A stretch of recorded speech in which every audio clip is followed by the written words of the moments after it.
did a little bit of the preparation, and that's kind of the seal way. You said stood out to me is that you were happy in your misery, and I think that's a common experience for a lot of people, even if they don't recognize it.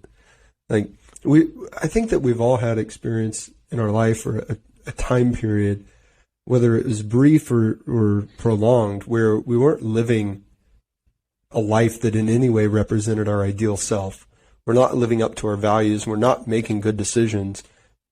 For some people, that's a matter of weeks, and for some people, that's decades. For some people, it's permanent. But what's so dangerous about that moment is that we can stay there because it's comfortable. It's comfortable despite the pain, right? Despite what's known, despite the misery, it is comfortable to just drink all day, sit on the couch and take antidepressants, as miserable as it sounds. Yeah, there's no effort. Yeah. Well, you know what the rules are. I mean, you know what the outcome is. There's not a lot of, surprises there. It's when that changes that it becomes really challenging.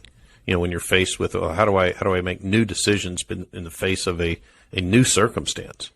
Yeah, some of that comfort is because it's repetitive, right. But I think also some of that comfort is that it's, it prevents us from seeing, if we're living a lifestyle like where we're consciously making decisions that are harming ourselves, we're making duller and duller that image of who we could be.